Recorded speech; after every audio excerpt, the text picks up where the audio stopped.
જય અંબે વિદ્યાર્થી મિત્રો, ચેપ્ટર નંબર 7 વનસ્પતિઓ અને પ્રાણીઓનું સંરક્ષણ. એમાં આપણે આગળના લેક્ચરમાં વનસ્પતિ સૃષ્ટિ, પ્રાણી સૃષ્ટિ અને સ્થાનિક જાતિઓ વિશે ભણેલા હતા. તો અત્યારે આપણે ભણવાનું છે વન્ય પ્રાણી અભયારણ્ય. એની પહેલાં આપણે ગયા જૈવાવરણ આરક્ષિત વિસ્તાર. હવે જે સરકારે જે વિસ્તારો નક્કી કરેલા છે એને નામ આપેલા છે કે અભયારણ્ય, રાષ્ટ્રીય ઉદ્યાન અને જૈવાવરણ આરક્ષિત વિસ્તાર. એમાંથી આપણે બીજું ભણીશું વન્ય પ્રાણી અભયારણ્ય. હવે વન્ય પ્રાણી અભયારણ્ય એટલે આરક્ષિત જંગલોની જેમ કેટલાક એવા વિસ્તાર જ્યાં વન્ય પ્રાણીઓ સુરક્ષિત અને સંરક્ષિત રહે છે તેને વન્ય પ્રાણી અભયારણ્ય કહેવામાં આવે છે. જેવી રીતે જૈવાવરણ આરક્ષિત વિસ્તાર છે એમાં જે જૈવાવરણ આરક્ષિત વિસ્તાર છે એમાં એ જંગલોમાં હોય છે મોટા ભાગે.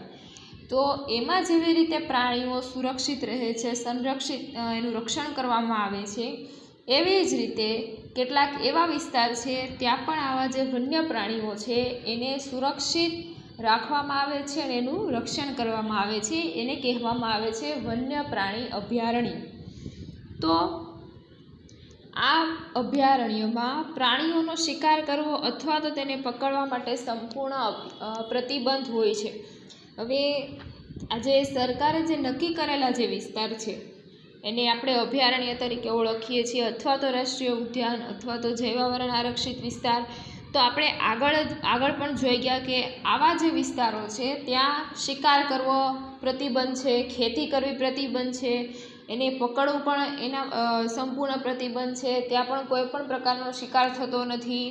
ત્યાં ચરવાની જે પ્રવૃત્તિઓ હોય, પાલતુ પ્રાણીઓ જે ખોરાક ચરે છે એ ચરવાની પ્રવૃત્તિઓ પણ ત્યાં થતી નથી. આ બધી પ્રવૃત્તિઓ પર સંપૂર્ણ પ્રતિબંધ હોય છે. સંરક્ષિત જંગલો પણ વન્ય પ્રાણીઓ માટે સુરક્ષિત નથી, કેમ કે તેની આસપાસના વિસ્તારમાં રહેવાવાળા લોકો તેનો અતિ ઉપયોગ કરીને નષ્ટ કરી દે છે. હવે આજે જંગલોની અંદર જૈવાવરણ આરક્ષિત વિસ્તાર બનાવવામાં આવે છે. હવે જંગલોમાં આ વન્ય પ્રાણીઓ રહેતા હોય છે, તો આજે વન્ય પ્રાણીઓ માટે જંગલો પણ સુરક્ષિત નથી. કેમ તો કે આપણે પાઠની શરૂઆતમાં જ ભણી ગયા કે માનવીઓ દ્વારા જંગલોનો નાશ થાય છે. હવે એના જે આસપાસના વિસ્તારવાળા, જે આસપાસના રહેણાંકવાળા જે લોકો છે એ લોકો પોતાની સંતુષ્ટિ માટે જંગલોનો નાશ કરે છે. આવી રીતે વન્ય પ્રાણીઓ માટે આ જે જંગલો છે એ પણ સુરક્ષિત નથી. આવી જ રીતે પ્રાણી સંગ્રહાલય પણ એવું જ સ્થાન છે જ્યાં પ્રાણીઓને રક્ષણ મળે છે. આપણે સુરતમાં છે સરથાણા નેચરલ પાર્ક, એટલે કે જેને આપણે પ્રાણી સંગ્રહાલય તરીકે ઓળખીએ છીએ. તો ત્યાં તમને અલગ અલગ પ્રકારના વન્ય પ્રાણીઓ જોવા મળે, વાઘ, દીપડો, સિંહ. તો આ બધા જે પ્રાણીઓ છે એ બધાને એક જગ્યાએ રાખવામાં આવે છે, એટલે કે એક જગ્યાએ અલગ અલગ પાંજરામાં એને રાખવામાં આવે છે.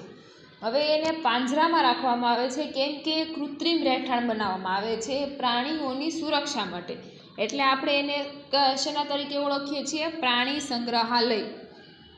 પ્રાણીઓને ત્યાં રક્ષણ પણ મળે છે, એને ખોરાક પણ આપવામાં આવે છે, એની કાળજી પણ રાખવામાં આવે છે.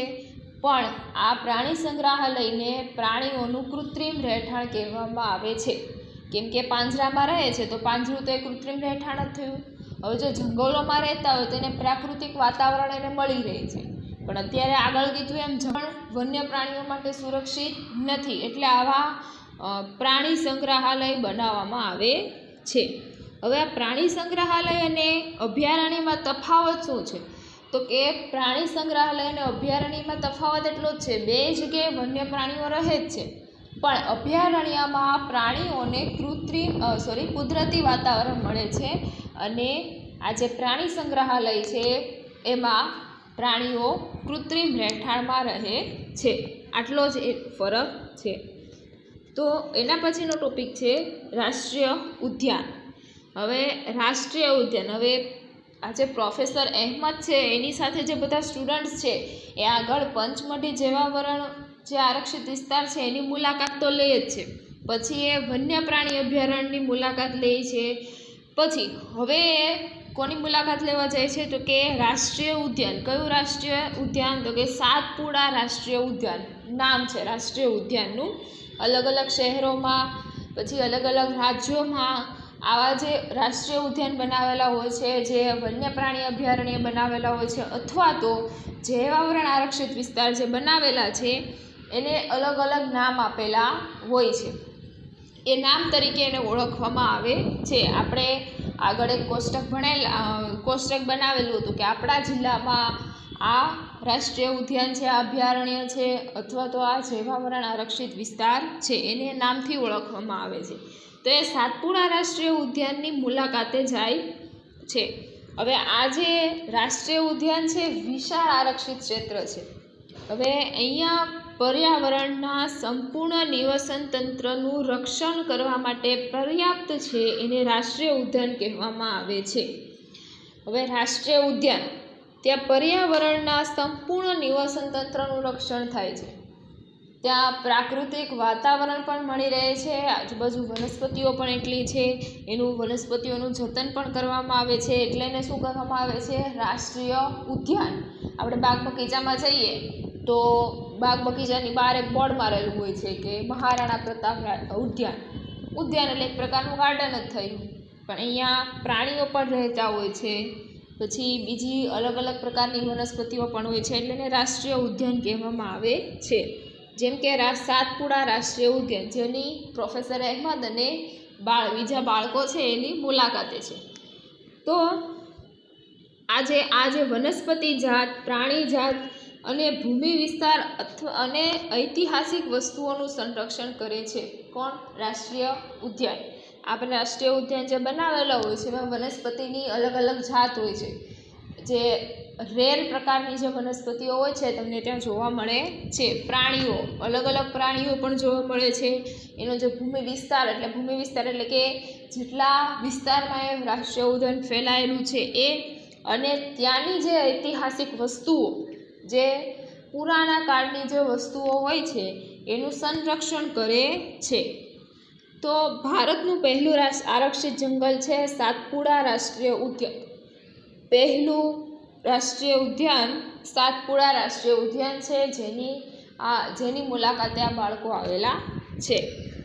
તો આ જંગલમાં ઉચ્ચ પ્રકારના શાક જોવા મળે છે. હવે શાક છે આખા ભારતમાં ઘણી જગ્યાએ થાય છે, પણ આ જે સાતપુડા રાષ્ટ્રીય ઉદ્યાન છે ત્યાં ઉચ્ચ પ્રકારના શાક જોવા મળે છે. હવે આગળ તમને એક ઓરેન્જ બોક્સમાં આપેલું છે, પેજ નંબર 82 પર. સાતપુડા રાષ્ટ્રીય ઉદ્યાનમાં ખડકોના આશ્રય એટલે ગુફાઓ પણ આવેલા છે. આગળ આપણે જોયું કે એ ઐતિહાસિક વસ્તુઓનું પણ સંરક્ષણ કરે છે. તે આજે સાતપુડા રાષ્ટ્રીય ઉદ્યાન છે એની અંદર શું આવેલી છે? ગુફાઓ આવેલી છે. તે આ જંગલોમાં મનુષ્યની ગતિવિધિઓની પ્રાગૈતિહાસિક સાબિતી છે. તે આપણને આદિમાનવના જીવન વિશે ખ્યાલ આપે છે. હવે આ ગુફાઓ છે જે અત્યારે તો કોઈ માનવીએ બનાવેલી ના હોય, આ ગુફાઓ પૌરાણિક કાળની હોય અથવા તો આદિમાનવના સમયની હોય ત્યારે ગુફા બનાવેલી છે એવું કહેવામાં આવે છે. એવું અનુમાન લગાવવામાં આવે છે કે એ સમયની જે આદિમાનવના સમયની ગુફાઓ છે એનું જે જીવન ધોરણ છે આખું એમાં ચિતરેલું છે. પથ્થરોની આ ગુફાઓમાં ચિત્રકામ પણ જોવા મળે છે. પંચમઢી જૈવાવરણ સુરક્ષિત વિસ્તારમાં 55 ગુફાઓની ઓળખ થઈ ચૂકી છે. હવે આ જે જૈવાવરણ આરક્ષિત વિસ્તાર છે એની અંદર કેટલી ગુફાઓ છે? ટોટલ 55 ગુફાઓ આવેલી છે. આ જે ઐતિહાસિક કાળની જે ગુફાઓ છે એ શોધી કાઢવામાં આવેલી છે.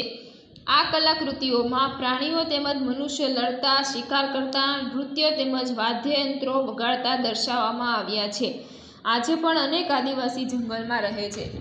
હવે આપણે પાઠની શરૂઆતમાં જોઈ ગયા કે જૈવાવરણ આરક્ષિત વિસ્તાર હોય છે ત્યાં આદિવાસીઓની પરંપરાઓનું પણ ધ્યાન રાખવામાં આવે છે. હવે જંગલોમાં આદિવાસીઓ પણ રહેતા હોય છે. હવે આજે જૈવાવરણ આરક્ષિત વિસ્તારના જે જંગલો છે એની અંદર આદિવાસીઓ પણ રહે છે. અને આ જે ગુફાઓ મળેલી છે ગુફાઓમાં કયા ચિત્રો કંડારેલા જોવા મળે છે? તો કે પ્રાણીઓ અને મનુષ્ય લડતા, શિકાર કરતા, પછી નૃત્ય કરતા અને વાદ્યયંત્રો વગાડતા દર્શાવવામાં આવ્યા છે. આવા જે ચિત્ર છે એ બધી ગુફાઓની દિવાલો પર કંડારવામાં આવેલા છે. આ છે સાતપુડા રાષ્ટ્રીય ઉદ્યાનની ગુફાઓ વિશે થોડો ઘણો ખ્યાલ તમને આપેલો છે. હવે બીજું એક છે તો કે સાતપુડા વાઘ આરક્ષિત વિસ્તાર. તો એવું એક જ્યાં લોકો છે બોર્ડ વાંચે છે, સાતપુડા વાઘ આરક્ષિત વિસ્તાર એટલે કે વાઘનું સંરક્ષણ માટેનો. તો જે આપણી જે સરકાર છે એને વાઘના સંરક્ષણ માટે અને રક્ષણ માટે પ્રોજેક્ટ ટાઈગર અમલમાં મૂક્યો છે. આ પ્રોજેક્ટનો હેતુ આપણા દેશમાં વાઘના જીવન અને વાઘની વસ્તી જાળવવાનો છે.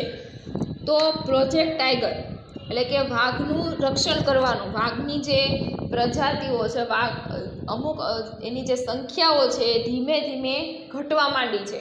એટલે સરકારે આ પ્રોજેક્ટ ટાઈગર નામનો પ્રોજેક્ટ અમલમાં મૂકેલો છે.